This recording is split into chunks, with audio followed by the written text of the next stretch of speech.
Hey everybody, and welcome to the Starship. I'm Relix. In today's video, we're going to dive into the very much anticipated Outriders. And for those who haven't seen anything about it, I'll cover a short overview of the game, the story, and what we know right now. I'll cover some info on the classes, gameplay styles, and finally, I'll touch on some in-game mechanics that the devs have revealed thus far. As always, thank you for watching, and if you like the video, want to see more content like it, go ahead and tap that like button, and if you have any questions, let me know in the comments. So, first thing, what is Outriders? Outriders is a sci-fi first-person shooter RPG developed by People Can Fly. You may recognize that name if you play Gears of War or Fortnite, as they're developers on those as well. And when you see the gameplay in the background, and I tell you a little bit about it, you're going to see very much some Gears themes in my opinion. So we'll move right on into the basis of the story. So in their announcement trailer, we see this woman holding this like transponder kind of thing. Looks like it's giving a signal. So the basis of the story is that humanity has fled Earth to a different planet known as Enoch. And while on Enoch, they get this signal coming from obviously that transponder. Well, when they track that down, they find an anomaly. If I can even say that right, yeah, an anomaly. And that's really all they give us in terms of what the anomaly is and what you're looking for in the game. But I just think it is probably like some form of like extraterrestrial entity. In the announcement trailer and the gameplay and all the videos, you see like this purple like aura thing floating around. And I'm gonna venture to guess that probably has something to do with that anomaly. So following all of that, the group of people known as the Outriders, which from the videos looks like it's gonna be like they're like military or they're like security, enter a cryo sleep. But when they wake up, the world has now changed. Everything around it, monsters have taken over the planet. All of the society that was supposed to be successful and colonized and advanced is dilapidated, torn down, and nothing is how it seems. Not only that, all the Outriders who were susceptible or who experienced that anomaly now have received some form of power.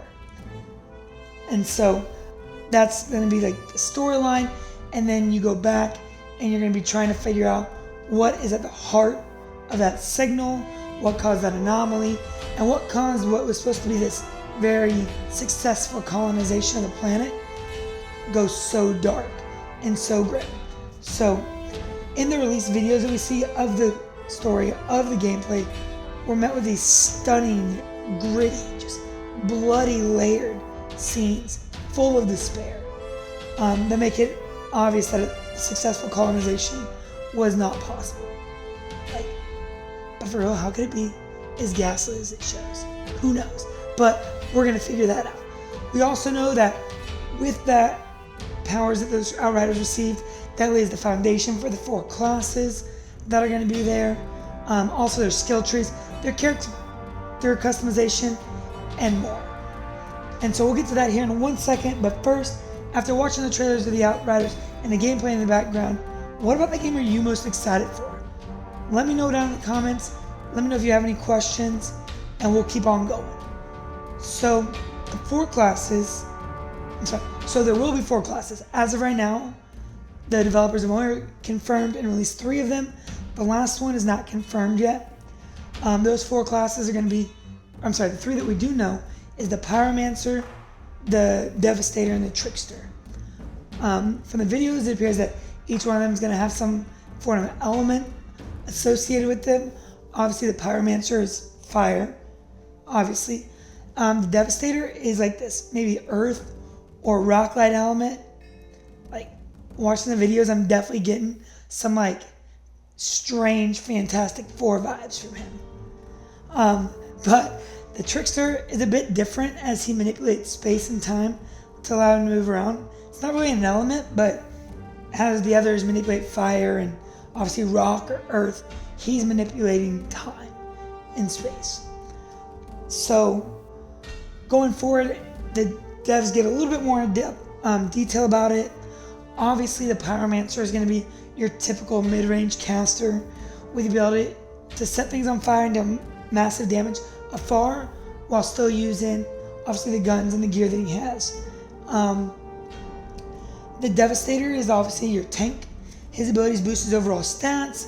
And in one portion of the video, he gets, like I said, that cool rock armor that I'm sure will increase the amount of damage that he can take. So this will allow him to perform as that front line, that up in your face, take in and just soak in all that damage while everyone else is doing the output damage or the DPS or whatever you want to call it. The Trickster is like your rogue or your super spy ninja, ultimate assassin. For me, that's what fits my gameplay, getting in, getting out. So watching him gets me like super hype.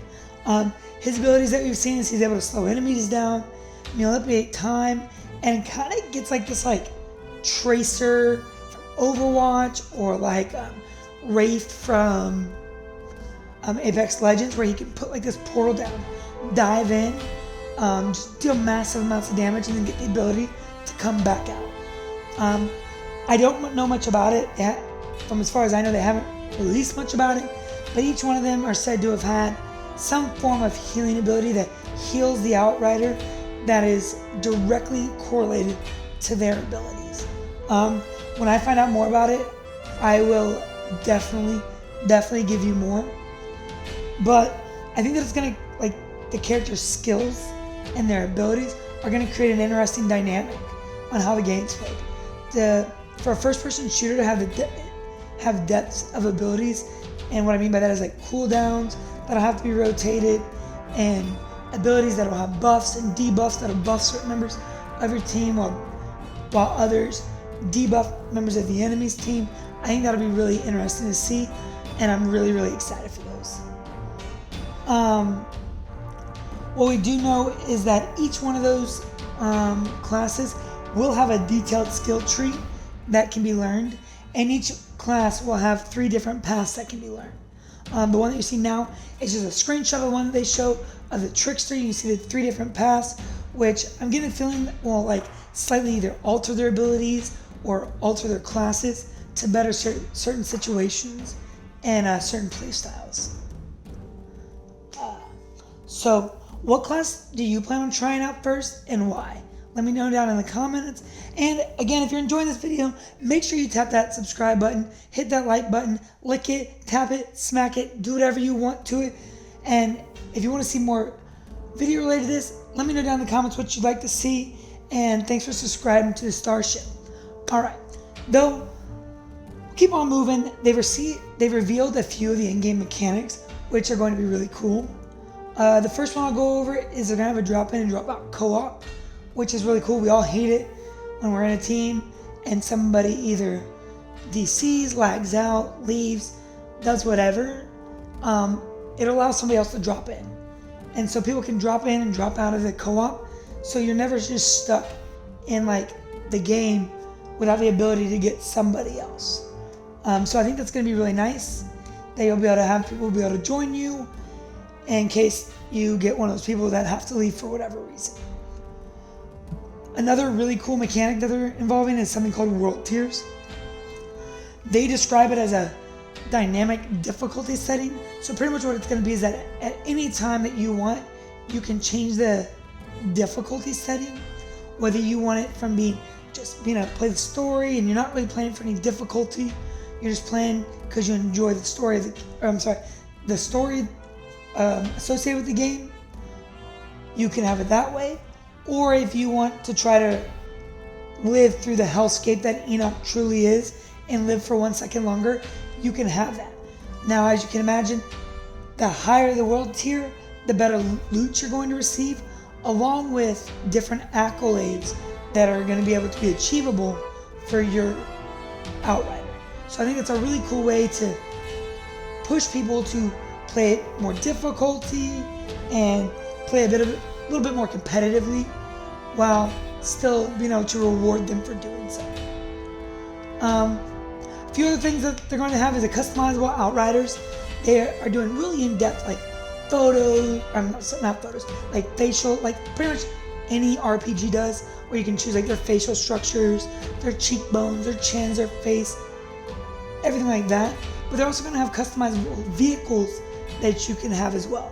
How in depth this will go isn't quite clear yet, but we can imagine that they'll provide us with the ability to create unique characters, which will generate a nice unique experience for us.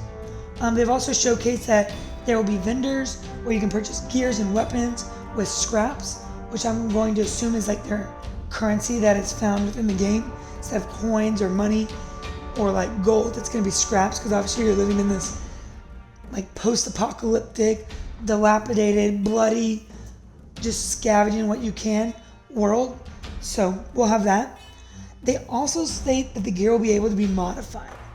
At what length they'll be able to be modified is not clear, whether it's going to be purely like the stats related to them, or maybe we'll get some like that ability to transmog the weapons and gears to make it a little bit more personalized for each one of those. But like I said, we're not too sure on that. I know the developers are getting ready for a broadcast number 3 here in probably the next week. And when that comes out, if anything new comes out, I'll update it. I'll create a new video. So just look forward to that coming out soon. So there we have it. The release date for Outriders is sometime during the holiday of 2020, just like every other major blockbuster video game. Like I said, make sure you stay tuned as they release more. I'll keep providing it to you. And as always, thank you for watching. If you want to find out more about Outriders and other new releases that are coming to different consoles and PCs, tap that subscribe button and ensure you get aboard the Starship.